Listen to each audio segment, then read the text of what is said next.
Good afternoon, everyone, and thank you so much for joining today's webinar, Captain of the Ship, A Day in the Life of a Hospital-Based Physician. This is Ann Cook with Kelsey-Seybold Clinic, and I'm pleased to welcome you to the second part of our Kelsey-Care webinar series, Bending the Cost Curve. Our presenter today is Dr. Tony Lin. Dr. Lin is the Chief of Internal Medicine and Associate Director of Hospital Services for Kelsey-Seybold Clinic. He has been with Kelsey-Seybold since 1993. He is board certified by the American Board of Internal Medicine. One quick housekeeping item before we turn the microphone over to Dr. Lin. You'll have an opportunity to ask questions at the conclusion of the presentation. There are instructions on how to submit your questions. You'll see them on the left-hand side of your screen. Thank you, and here's Dr. Lin. Thank you, Ann, and good afternoon. Thank you for spending your lunchtime with me. I have been at Kelsey for 19 years, and for past 16 or so, I have been a full-time hospitalist with quite a bit of administrative work as well. So I'm sharing with you my own experience from the personal frontline side of things, as well as trying to give you a better understanding of what hospital medicine is and how it fits in with the rest of the Kelsey-Seybold management of our patients. So hospitalists, who are they? This term, hospitalist, was actually coined by Dr. Robert Wachter, and we call him the father of hospitalist movement in 1996 in an article in New England Journal of Medicine. Hospitalists are really, majority of them are internal medicine physicians who practice mainly in the hospital setting, and they are the captain of the ship. They direct the care of our hospitalized patients. Most of them have very little or no outpatient practice. In the past 15 years, there's been an exponential growth in the number of hospital medicine physicians.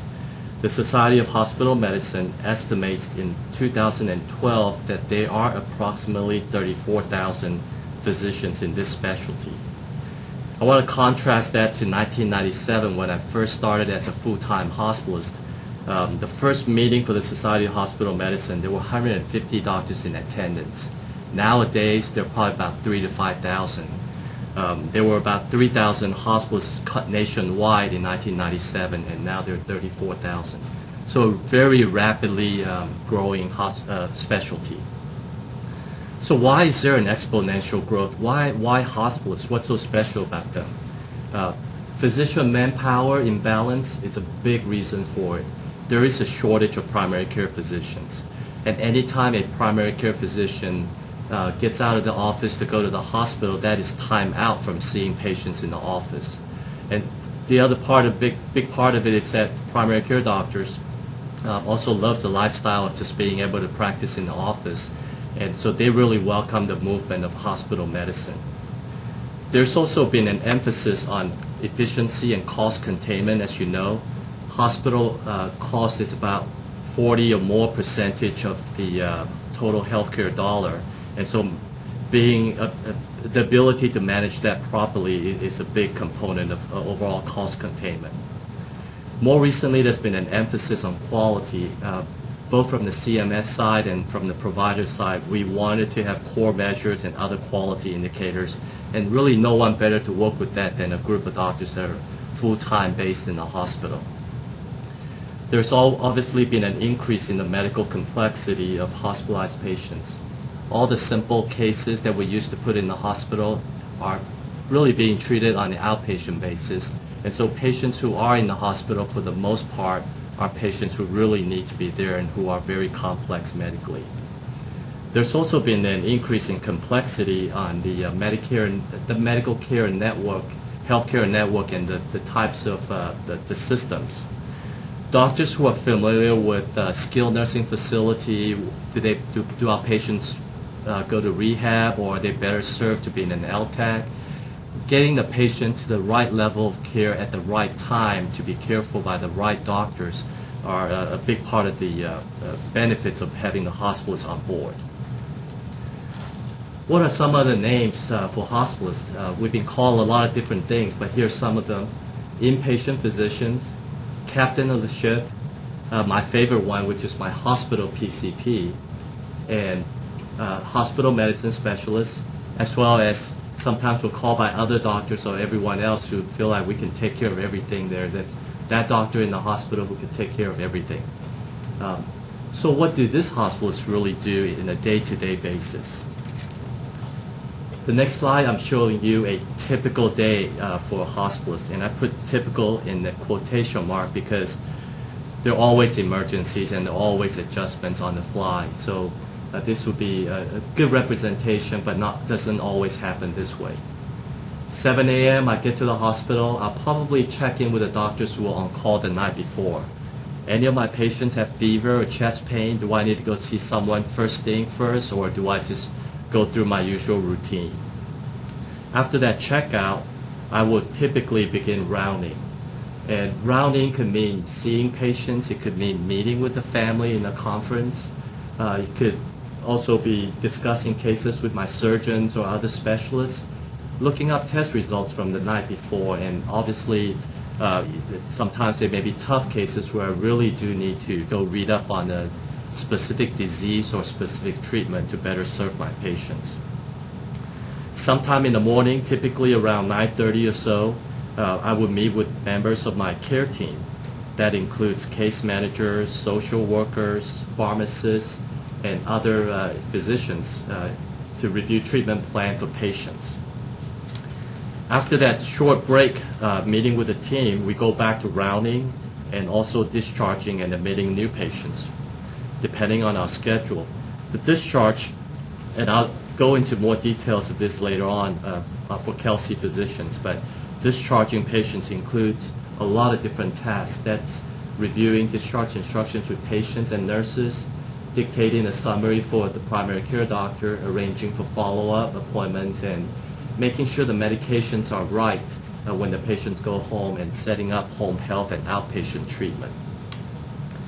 By 4 o'clock, at the end of a busy day, I probably would sit down, and if there might be patients I do need to go see a second time, but for a lot of times I do need to go through and look at all the test results that are now available from earlier in the day.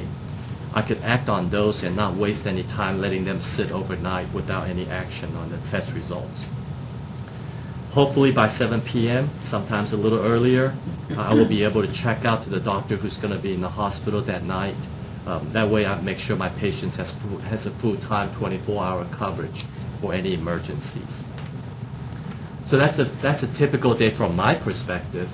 Now it's going to share with you a case example of what my patients would see from the hospital, being hospitalized in the hospital. So Mrs. Jones, 55 years old, has history of COPD from smoking years ago, diabetes, heart failure, and also mild kidney disease. These are all chronic and relatively stable condition. She was seen in her office by her PCP for just feeling weak and not well for the past week. Some shortness of breath, cough, and fever. The PCP does a chest x-ray and shows pneumonia. Oxygen saturation is a little bit low, and because she wasn't eating very well, she may be a little bit dehydrated. The PCP felt that the patient needs some IV fluids and antibiotics and be observed and treated in the hospital. He picks up the phone and talks to me for a direct admission. That is bypassing the ER and getting the patient straight into the hospital. Hopefully within an hour or so of patients arriving, or as quickly as I can get there, I would see the patient. I would look at x-rays that were done in the clinic, including other medical information. And at Kelsey, from the hospital, I can actually look into our EPIC system, that's our electronic medical record. And I would not have to repeat the chest x-ray and just have the information presented to me electronically. I would go ahead and start antibiotics, oxygen, IV fluids, and for this patient, maybe breathing treatment as well. At the second visit that afternoon around 4 o'clock, I go by to see the patient. She's a little bit improved, but she's still not well enough that I decided to add steroids to the treatment and adjust the insulin to make sure the blood sugars managed properly. I review the test results, and looks like everything else is pretty stable, so I don't need to call any other consultants in on the case. I check her case to the doctor on call that night to cover her in case of any emergency. And on the next day, I make rounds early.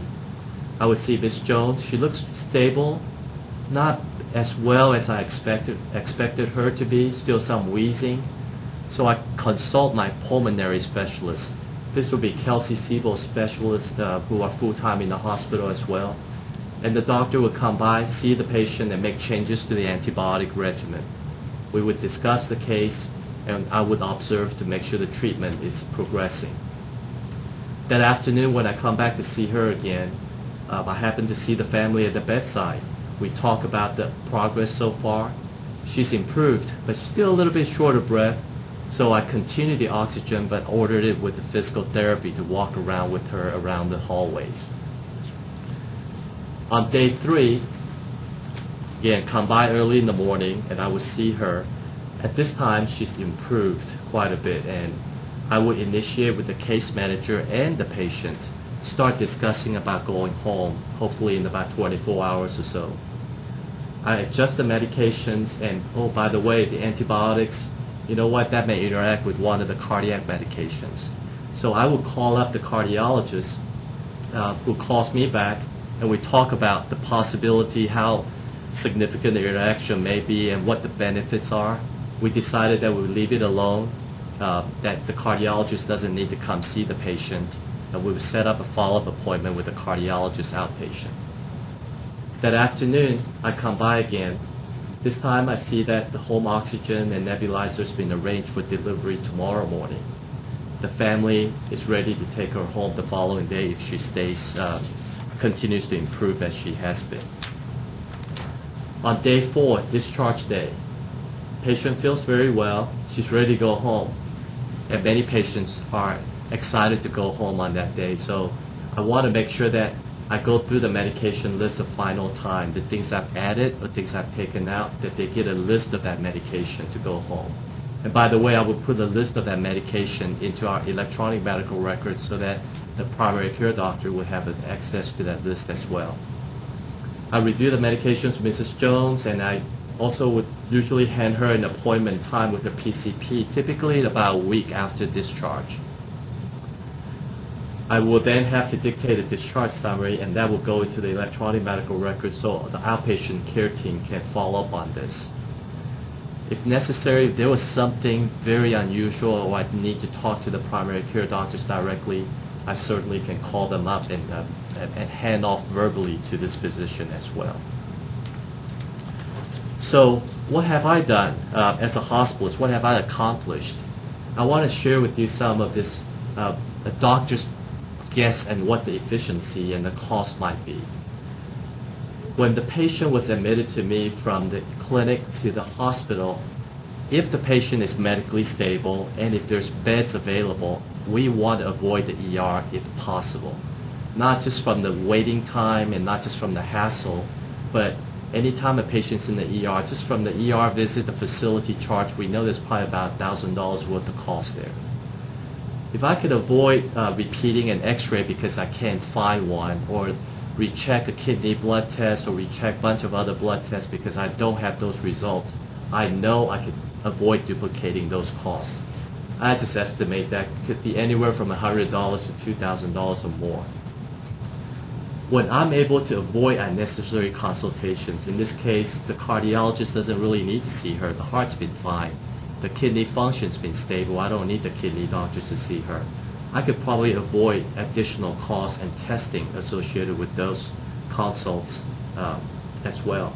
And you guys all know this better than I do, but shortened length of stay with the cost that I've guessed at, whether it be a short-term acute care, ICU, or long-term acute care and rehab hospitals, anytime I can shorten the length of stay, I know I'm saving money for the patient and the health plans. There are other benefits as a hospitalist that I know I'm providing, but I'm not able to quantitate the dollar amounts. The shorter the patient stays in the hospital, the more teamwork I can provide and lead the team to do, and the more watchful eyes I can lay on the patient, I know I can avoid medical complications. Having good handoffs and good transition back to the PCPs, I know that will reduce readmission rates. and obviously keeping an eye out for the quality measures, whether it be the core measures or vaccination or starting the antibiotics on time. Those are all things that hospitalists are trained very well to keep an eye out for. And obviously being able to see the patient twice a day as needed and meeting the family as needed, those are all factors that I think will improve the patient satisfaction. Now let me step back a little bit and tell you not just about the Hospitalist program, but the Kelsey-Care Hospital Management Program. And 3 big points here are, and I'll expand on this here shortly. The Kelsey-Care Hospital Management Program is more than just hospitalists. It's more than just hospital medicine doctors. We actually manage the whole spectrum of care.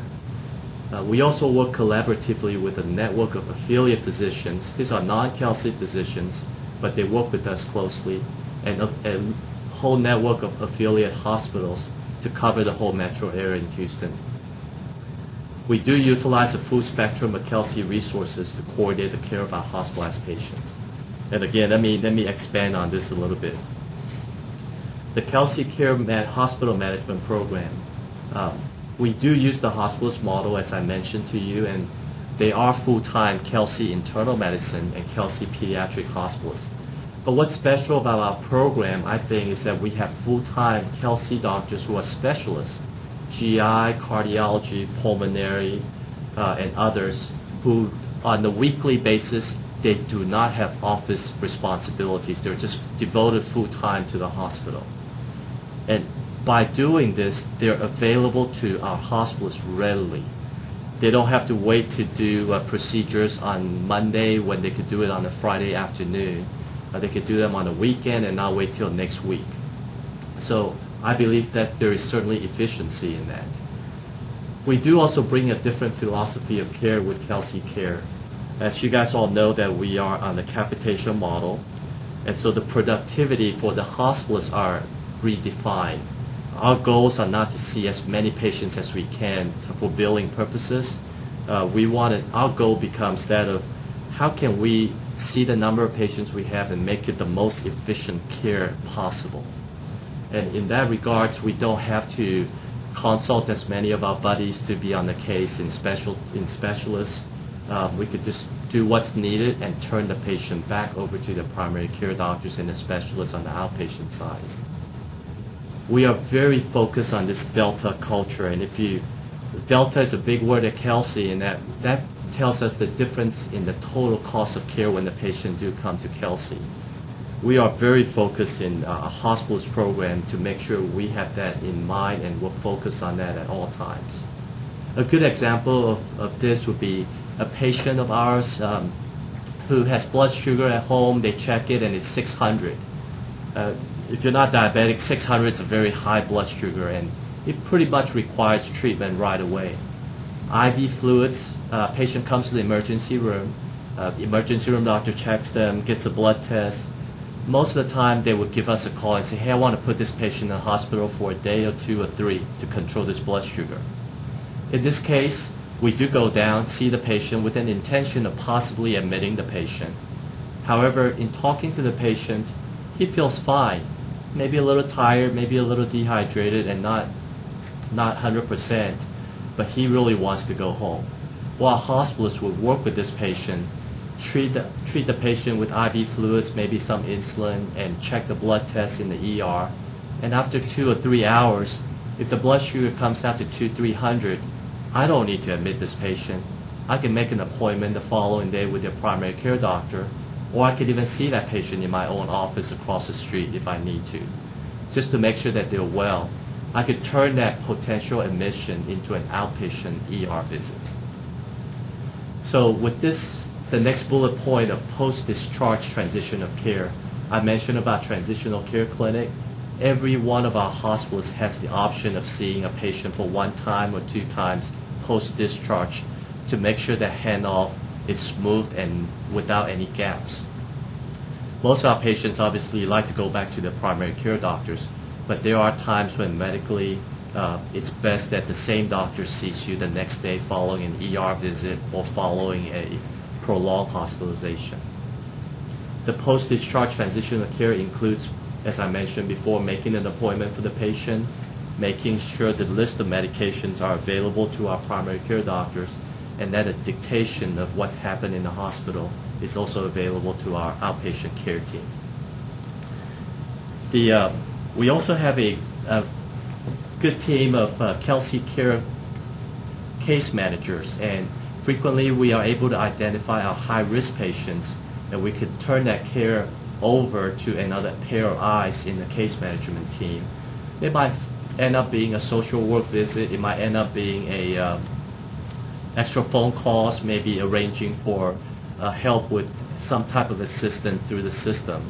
But whatever else, a lot of pairs of eyes looking out for this patient post-discharge. In the Houston area, the Kelsey-Seybold physicians staff about 13 acute care hospitals, and many of them are in the med center and the suburbs. When the patients are in this hospital, a Kelsey-Seybold physician is usually on the case, along with some of our affiliates out in the suburbs. About 60 to 70% of our hospitalized adult patients are in these 13 facilities. We also manage with our hospitalists 2 long-term acute care hospitals, and those are hospitals where many of our patients, the catastrophic cases, are ended up at. Patients on the tracheostomy, ventilator, patients requiring long-term wound care. We felt that our doctors need to be managing those heavy-duty, high-dollar cost cases. So we do bring them into the med center frequently. St. Luke's clinical information at these hospitals are accessible by the Kelsey doctors, and that's the EPIC. We, in turn, in the hospital, send all our discharge summary into EPIC. So that's how we communicate with each other on the majority of the cases.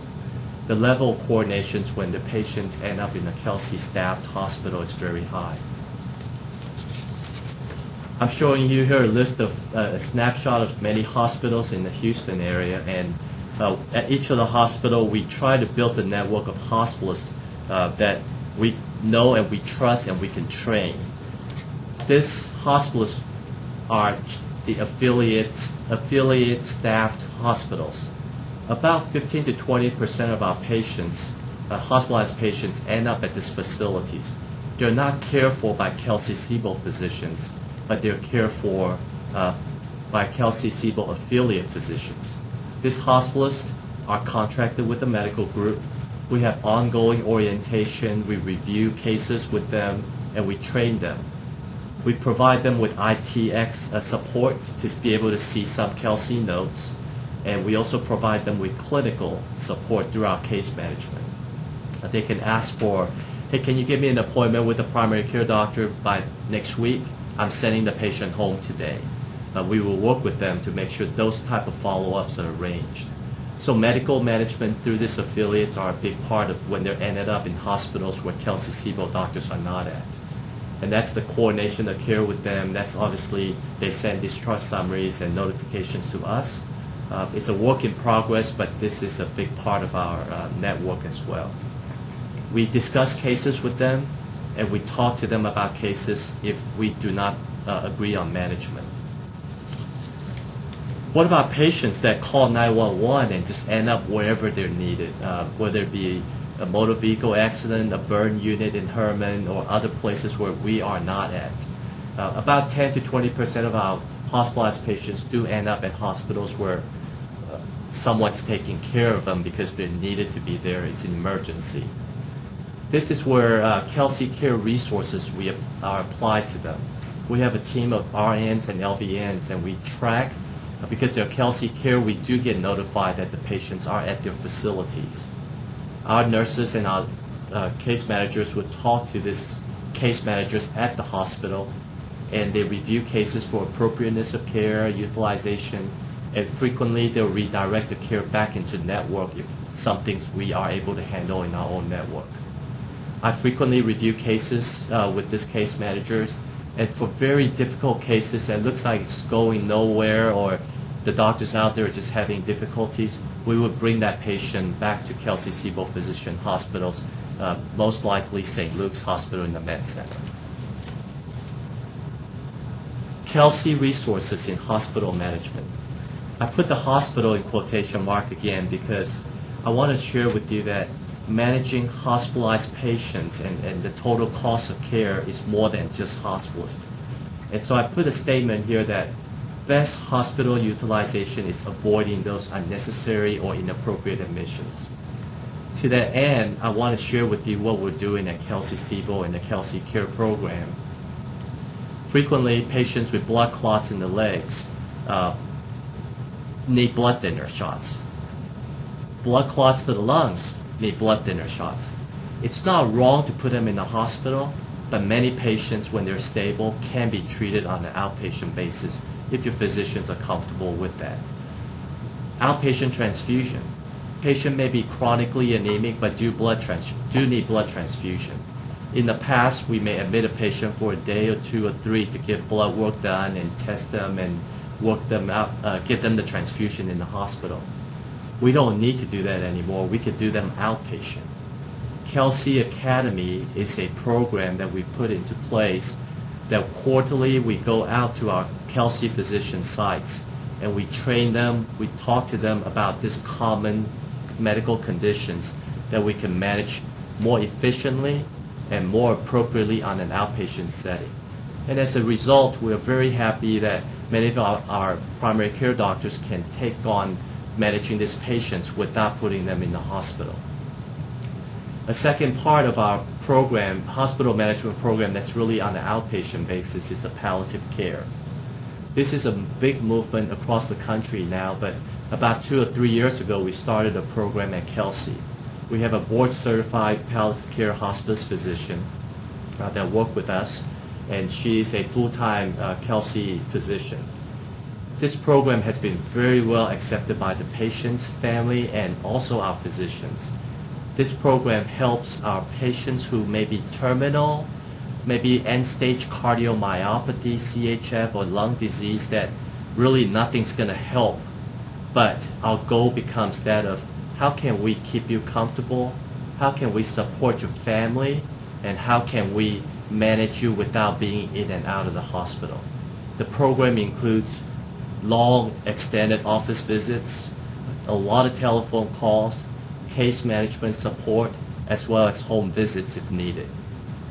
This is many times for us a bridge to the hospice care, and we have seen our patients that have gone through this program, even after they've passed away, the families write cards and tell us that they are very appreciative of how their family members been taken care of the last 6 months or a year or 2 years of their life. Lastly, again, I'm going to bring up the case manager and social workers. I don't think we could do a lot, we could avoid a lot of admissions to the hospital because of what they do outpatient. With that, that's my story on the hospital medicine and the Kelsey-Seybold Hospital Management Program. I hope that in this past 30 minutes I've been able to show you why hospital medicine and hospitalists are a key component in management of patients in the hospital. By virtue of their having little or no outpatient practice, they don't have to run and leave the hospital all the time. They are always available. They are familiar and they're experts in the hospital setting. But as you can also see, hospitalists alone cannot really control the total cost of the hospital patients. Many times after we discharge, to keep them out of the hospital and manage them well, we need to combine that with the full resources like what we have at Kelsey Care, the case managers, the palliative care team, the primary care specialist appointments, and the access to ancillaries. Those are all, to me, very key components in how our hospitalists perform. So it's not just on them, it's the whole system and the whole spectrum of the resource that we do provide. Anyway, with that, I'm going to turn the microphone back to Ann, and I'll be glad to take some questions. Thank you, Dr. Lin, and we'd like to ask you now to submit any questions. You'll see the instructions on the left-hand side of your screen about how to submit your question. And as we're doing that, I wanted to call attention to a story from one of our Kelsey Care members who had a couple of things to say about their experience with the Hospitalist program and with Dr. Lin in particular. Yolanda is one of our Kelsey-Care members who has been working with Dr. Lynn and considers Dr. Lynn to be her hospital doctor.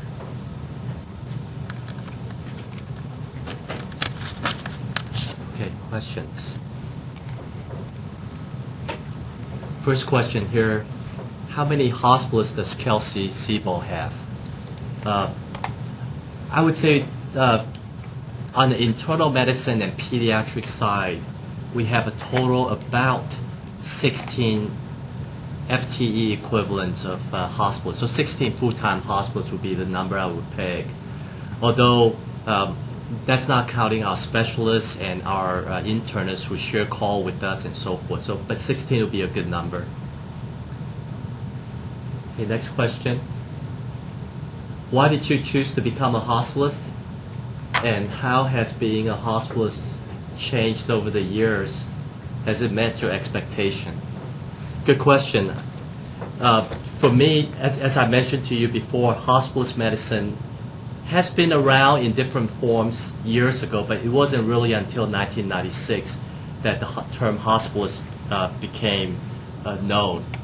I chose to be a hospitalist because I felt that I could not take good care of my patients in the hospital in a traditional internal medicine practice. When I graduated in 1993, I was in an office in Quail Valley, Sugar Land area, and I would drive after seeing patients there, come to the hospital to round on my patients. And I would tell you that that stressed me out. Not being able to be at patients' bedside when they needed me, having to call a specialist to go by in my place. I felt that did not work. And as a result, along probably with what the rest of the country saw was needed, I was able to, along with the team at Kelsey, develop the Kelsey-Seybold Hospitalist program. And that really, I was one of the first 2 hospitalists at Kelsey-Seybold Clinic. As far as changes over time, I would tell you that we are much more sophisticated now than it used to be.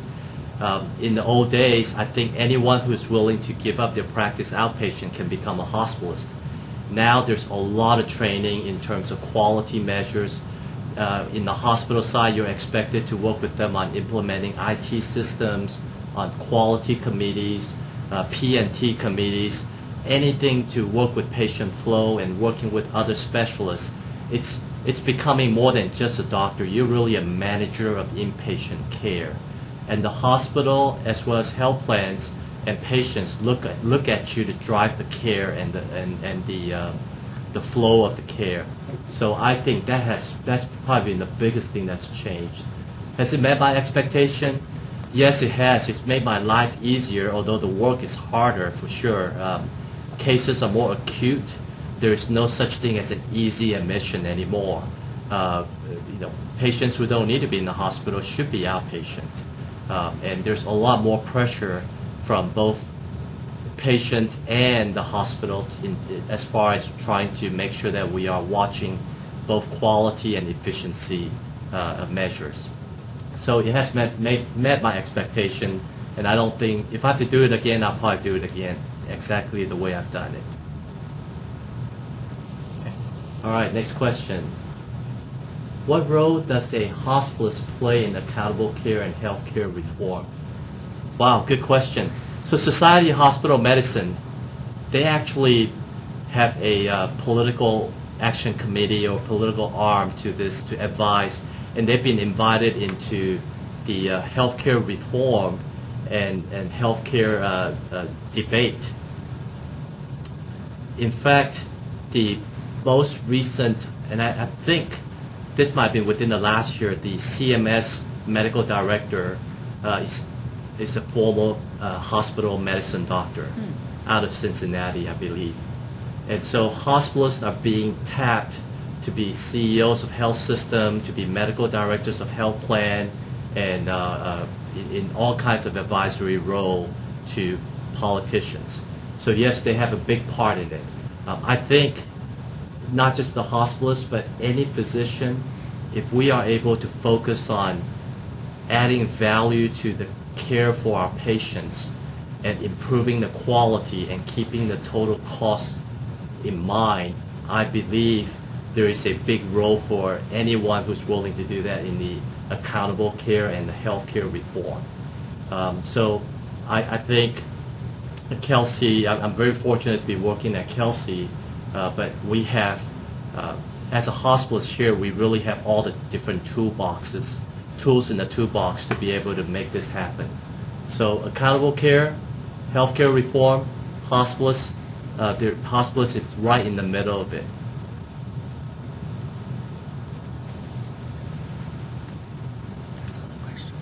Well, if there are no other questions, again, I'm going to turn it back over to Ann. We want to thank Dr. Lin for taking time away from his busy hospitalist practice and program to spend some time with us today and educate us all on the hospitalist program and what it does for our Kelsey Care members and for our physicians here at Kelsey and the community at large. Thank you all for taking time to join us.